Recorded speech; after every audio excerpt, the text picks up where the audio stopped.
जी से रहा नहीं गया। समझ गए निश्चित कुछ न कुछ अमंगल घटा है, निश्चित तौर पर कुछ घटना ऐसी घटी जो अच्छी नहीं है। जाते ही सबसे पहले पूछ लिया, हे माँ, माताजी कहाँ हैं, पिताजी कहाँ हैं, और भैया राम लक्ष्मण कहाँ, राम लक्ष्मण कहाँ हैं, मैं उनसे मिलना चाहता हूँ, उनके दर्शन कर। बहुत दिन हो गए उनके दर्शन नहीं हुए, बहुत काल हो गया, बहुत काल दर्शन नहीं हुए उनके, कृपा करके बताओ ना। तब कैकेयी कहती है, हे भरत, तात बात में सकल समान, तात बात में सकल समान, भई मंथरा सहाय विचारे, भई मंथरा सहाय विचारे, कछुक काज विध बीच बिगाड़े, कछुक काज विध बीच बिगाड़े, भूपति सुरपति और पग धारे, भूपति सुरपति और पग धारे। हे पुत्र, वैसे तो मैंने सारी बात संभाल ली और इस सारी घटना में मंत्रा ने बहुत मदद की, मेरी बहुत हेल्प की, बहुत सहायता की, पर कुछ कार्य विधाता ने बीच में बिगाड़ दिया। क्या बिगाड़ दिया, क्या हो गया, कैसा हो गया? तुम्हारे पिताजी संसार में नहीं रहे, उनका स्वर्गवास हो गया। और भरत जी बड़ी जोर जोर से रोने लगे ये सुन के, मूर्छित होकर गिर पड़े। ये क्या हो गया? अरे भरत जी जैसा ज्ञानी क्या इसलिए रो रहे हैं कि पिताजी का स्वर्गवास हो गया, जबकि भरत जी को तो पता है कि आना जाना तो है ही।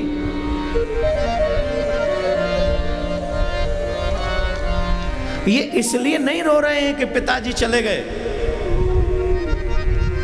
अगली पंक्ति आप सुने तो आपको पता चलेगा, तातन रामई सौंपे मोई। भरत जी का दुख क्या है? भरत जी का दुख इस बात का है, चलत न देखन पायऊ तोई, मैं आपके अंतिम समय पर आपका दर्शन नहीं कर सका। काश मैं यहाँ होता और आपका मैं दर्शन कर लेता तो आप ये जिम्मेदारी जरूर पूरी करके जाते कि मेरा हाथ राम के हाथ में थमा के चले जाते, तो फिर मैं अनाथ नहीं रहता, आपके जाने के बाद भी मैं सनाथ रहता, क्योंकि आपने मेरी जिम्मेदारी राम के हाथ में सौंप दी।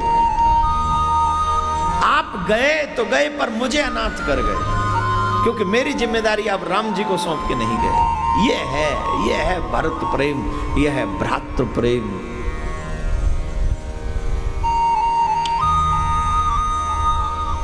कौन पा सकता है भरत को, उनके प्रेम को,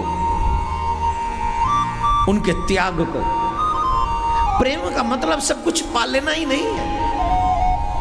प्रेम का मतलब त्याग है, और ये त्याग का दर्शन कराया श्री राम ने, इस त्याग का दर्शन कराया लक्ष्मण ने, और इस त्याग का दर्शन कराया है भरत ने। देखिए कितना बड़ा त्याग है। आज का प्रेम किसको हम लोग कहते हैं? पा लेने को प्रेम कहते हैं, सब कुछ मिल जाए, वो प्रेम नहीं है, वो तो वासना है, तृष्णा है।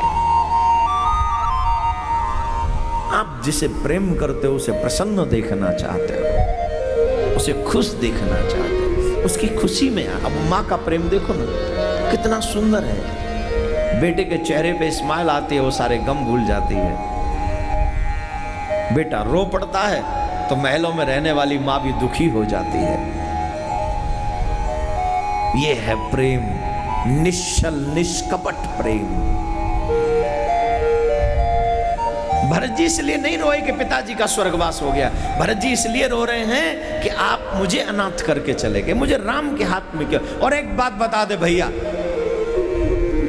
जिस व्यक्ति की जिम्मेदारी माँ बाप भी अपने गुरु के हाथ में ना सौंप दें, किसी महात्मा के हाथ में ना सौंप दें, भगवान के हाथ में ना सौंप दें, तब तक अपने आप को अनाथ ही समझिएगा, अनाथ ही हो।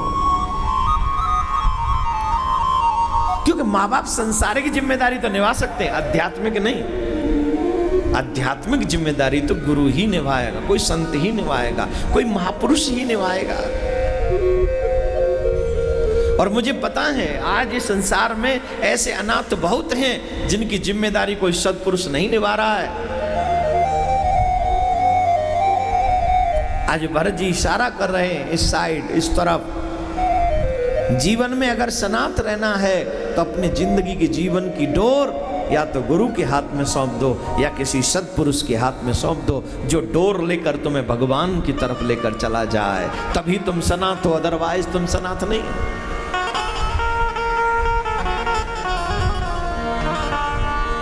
चलत न देखन पायहु तो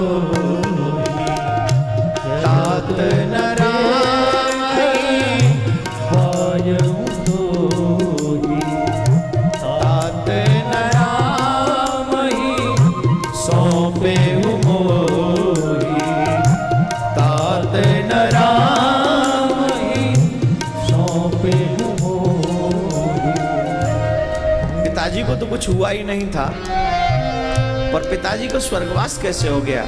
हे माँ, पिताजी के स्वर्गवास का रीजन, कोई कारण तो होगा। क्या कारण, क्या हो गया था पिताजी को?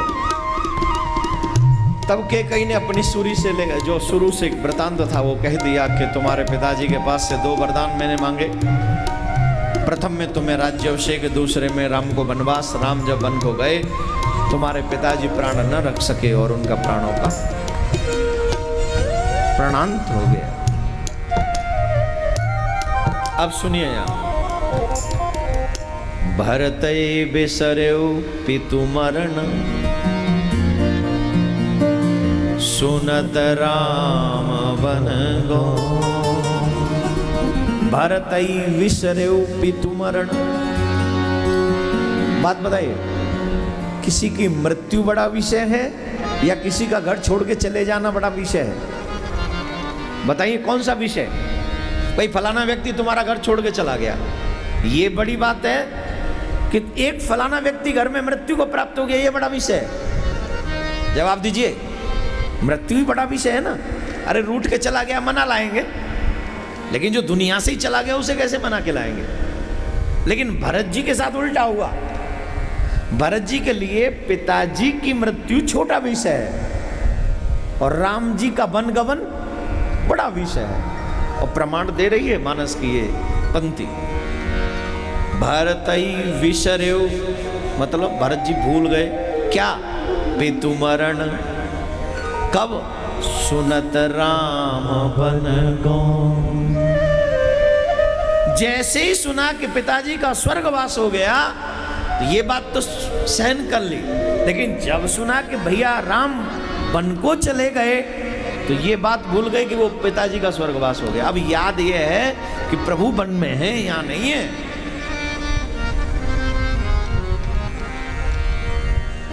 हे तो अपन कहूँ जान जिए, थकित रहे धरे।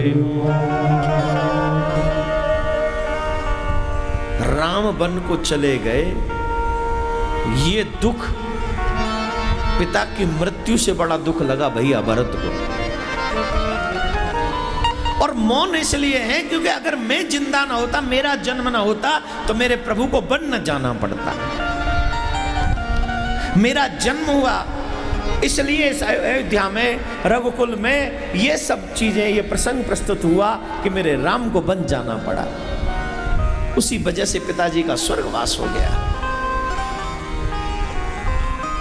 बहुत देर तो चुप रहे, सर नीचे किए हुए अचेत अवस्था में है।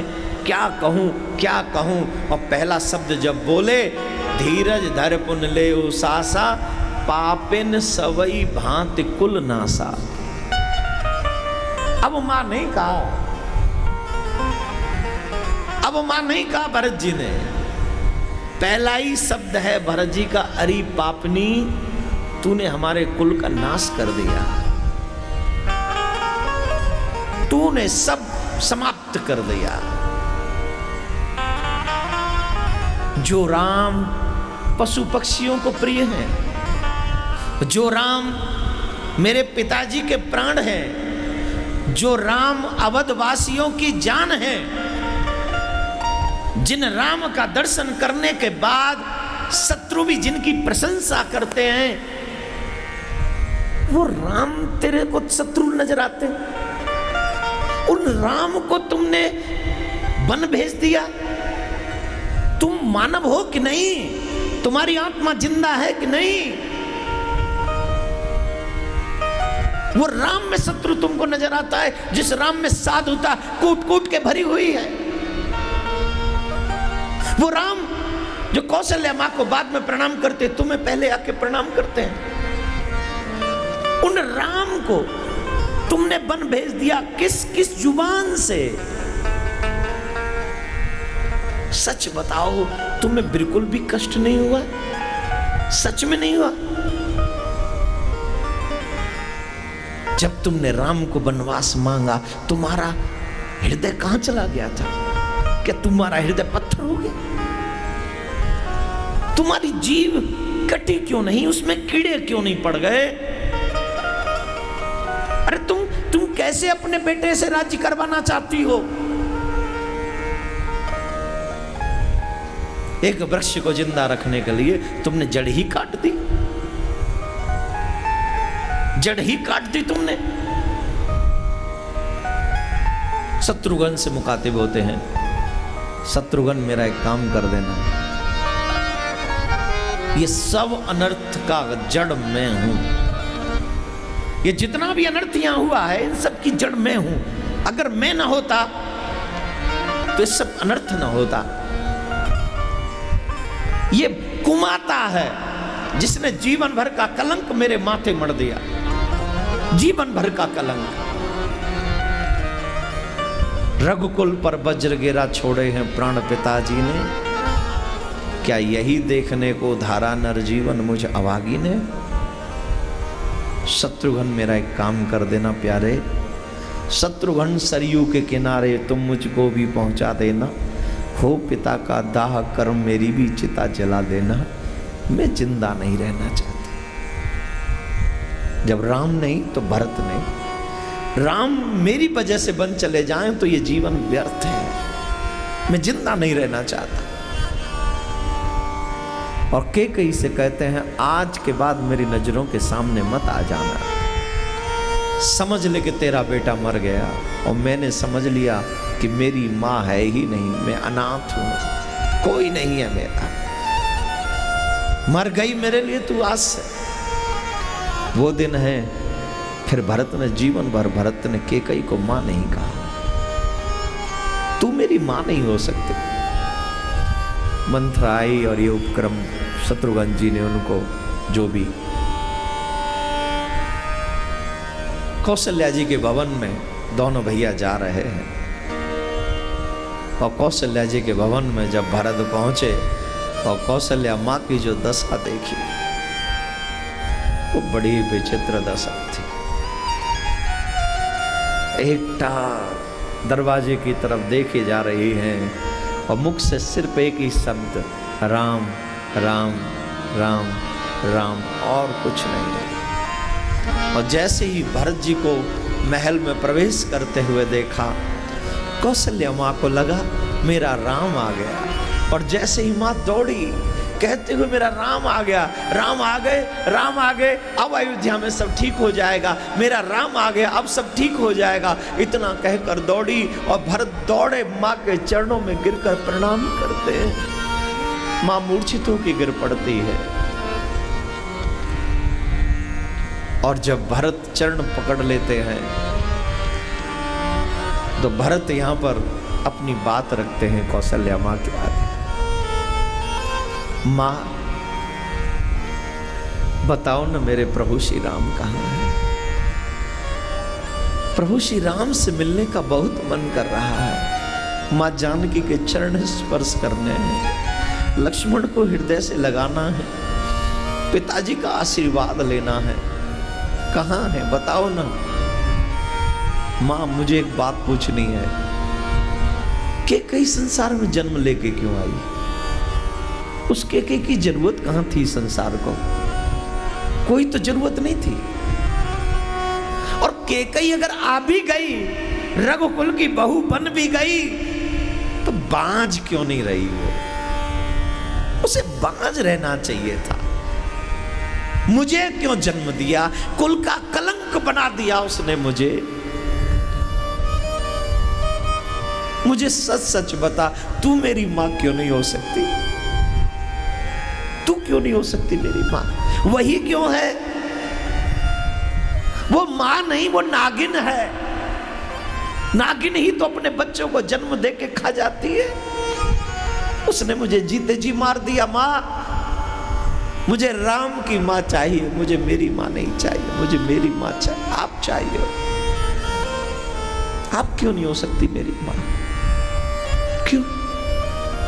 मां, मैं तेरे चरणों की सौगंध खा रहा हूं। जो पाप ब्राह्मणों का अपमान करने से, ब्राह्मणों का घर जलाने से लगता है, जो पाप गौ की हत्या करने से लगता है, जो पाप वेद की निंदा करने से लगता है, जो पाप जितने भी संसार के पाप हैं वो सब मुझे लग जाएं, अगर मुझे इतना सा भी पता हो कि यहां ये होने वाला है, सब पाप मुझे लग जाएं अभी। ते पातक मोह लगे विधाता, जो ये होए मोर मत माता, वो सब पाप मुझे लगे।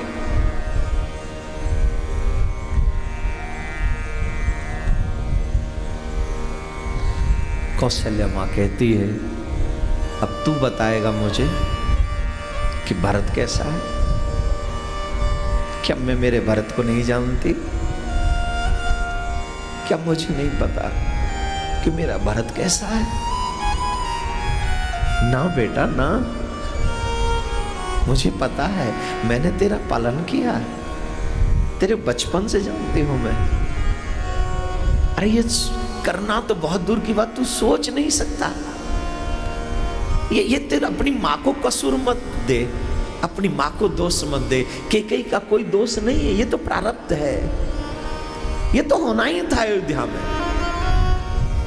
मुझे दुख तुम्हारे पिताजी के मरण का नहीं है, मुझे दुख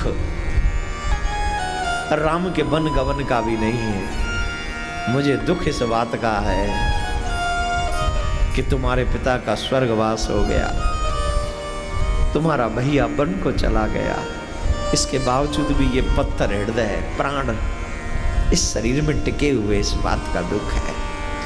अब इससे भी बुरा क्या होने वाला है इस अयोध्या में, जिसके देखने के लिए उस विधाता ने मुझे जिंदा रखा है। प्रथम बार श्री प्रियाकांत जू मंदिर में श्री कृष्ण जन्माष्टमी महोत्सव।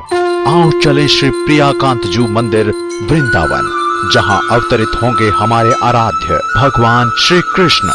श्री कृष्ण जन्माष्टमी महोत्सव के उपलक्ष्य में श्रद्धेय श्री देवकी नंदन ठाकुर जी महाराज के पावन सानिध्य एवं विश्व शांति सेवा चैरिटेबल ट्रस्ट के तत्वाधान में शांति सेवा धाम वृंदावन मथुरा में आयोजित 108 श्रीमद् भागवत कथा का विशाल आयोजन 18 अगस्त से 24 अगस्त 2016 तक दोपहर 3 बजे से शाम 6 बजे तक एवं 25 अगस्त को श्री कृष्ण जन्माष्टमी महोत्सव का सीधा प्रसारण रात्रि 9:30 से रात्रि 1 बजे तक केवल आस्था चैनल पर। आप सभी भक्त इस भव्य कार्यक्रम में यजमान बनने का पुण्य लाभ प्राप्त कर सकते हैं। अधिक जानकारी के लिए संपर्क करें 0735 111 221।